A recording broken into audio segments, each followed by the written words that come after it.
Are you eligible for a housing grant? We found 7 housing grant programs that may be able to help you, so let's talk about it. First, Section 8 Housing Choice Vouchers can pay a monthly grant towards your housing costs. The money is given directly to your landlord to cover a portion of your rent.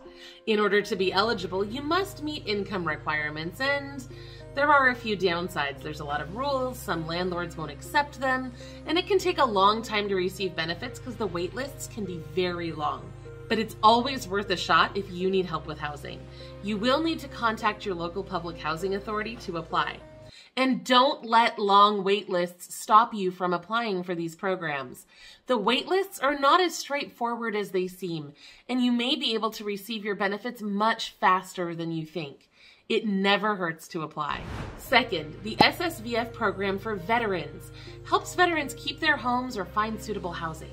In order to be eligible, you must have a veteran in your household, have an income that is 50% of the area median income or less, and be homeless or at risk of literal homelessness. To apply for SSVF housing grants, you'll need to contact one of the VA's 295 SSVF providers. You can find a list of those at va.gov. Third, there are many work-based housing grants that you may be eligible for. For example, the Actors Fund can provide housing assistance for eligible entertainers.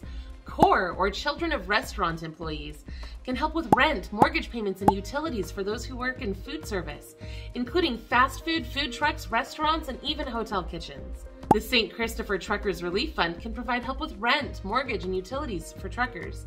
Of course, there are many housing grants available to veterans and military members, as well from organizations like Army Emergency Relief, Helping Hands for Freedom, Operation Homefront, and more. Fourth, there are many medical-based housing grants as well. These grants require you to have a specific diagnosis in order to be eligible. For example, the Urgent Needs Program from the Leukemia and Lymphoma Society can pay up to $500 towards your rent, mortgage, or utilities. Adult cancer survivors may be able to receive up to $2,000 toward their housing costs from the SAM Fund. There are many programs like these for people with specific diagnoses. Fifth, home repair grants. Whether you rent or own your own home, you may be able to get a home repair grant to fix problems, make improvements, or even add disability modifications to your home. We found an extensive list of home repair grant programs, and you can find the list for your state at lowincomerelief.com/free-home-repair-grants.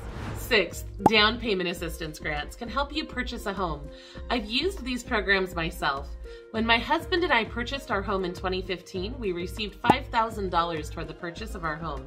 It was extremely helpful, and we didn't really have to do much of anything to get the grant. There are many organizations that offer assistance with down payments, including the National Home Buyers Fund, Neighborhood Lift, the Penn Fed Foundation Dreammakers Program, and more. We have a list of these available at lowincomerelief.com as well. Seventh, the Emergency Rental Assistance Program. Some states have started retiring these programs, but in other areas, they're still operational and have funding left. If you can prove that you need housing assistance because you struggled to pay your rent during the pandemic, you may be able to receive assistance. You'll need to look at your state's ERA program for details. Again, it's operated at the state level and there's a lot of variation there. Oh, and one more thing before you go. Salvation Army and St. Vincent de Paul are 2 national organizations that often help with housing costs. If you need help with your rent, I definitely recommend contacting them for assistance or for referrals to other programs that may be able to help you. And if you need help with housing costs, don't forget to watch our video about hardship grants. I'll see you there.